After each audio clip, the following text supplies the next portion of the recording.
Now then, you'll remember this, the PYE 9146 stereo cassette deck.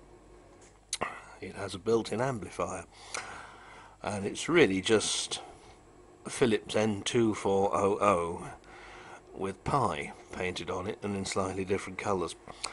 But there was a smaller version made too, without an amplifier, and this is it.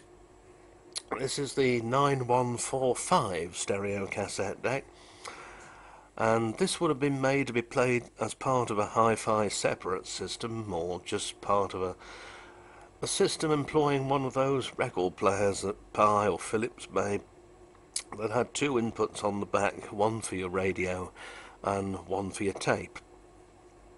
So you could have had quite a nice little music system using the amplifier in the record deck, and of course its speakers. Now this is very basic really. It's not geared up for chrome tapes or metal tapes. Some of the later ones I've seen like this were, but not this one. The only refinement really is this dynamic noise limiter switch, which is good because when you do get a hissy recording, switching that on will get rid of the hiss, but it doesn't seem to detract from the treble like Dolby can sometimes.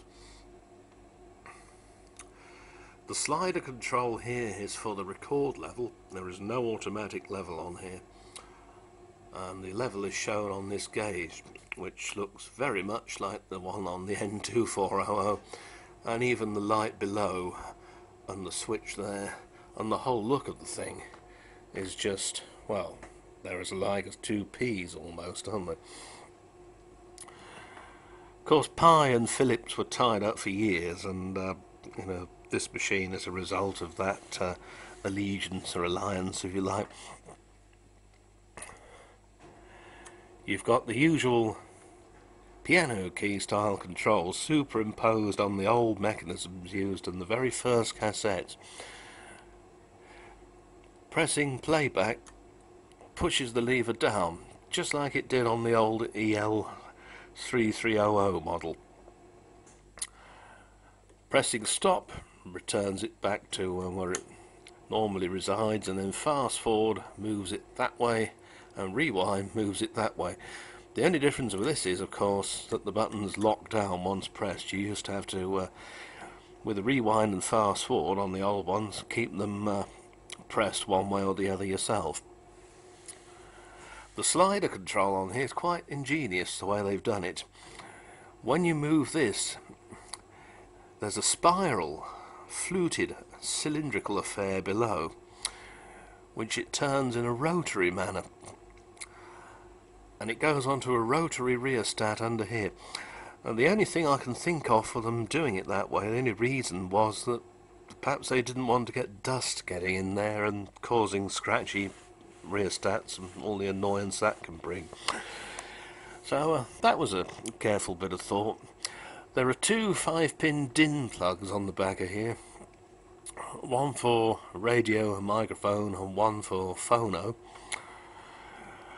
and that's about it really. As I say, it would have been made to go with a little record player, and you put your selection switch in the tape, and when you switched on, the motor wouldn't run, but the amplifier would work and amplify this rather than the pickup. Anyway, without further ado, let's see what we actually sound like now. This needed a fair bit doing, this deck. New head, new motor, 3 new belts. Yes, nothing minor.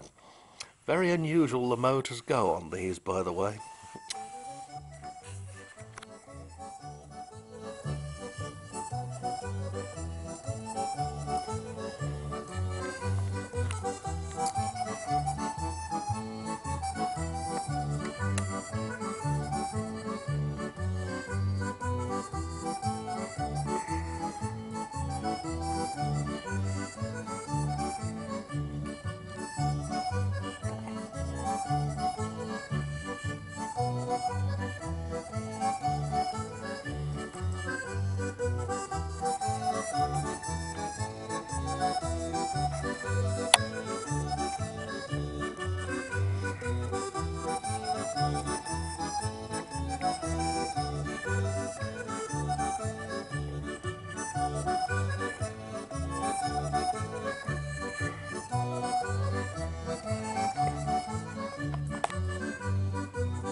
It didn't sound like that yesterday, this one.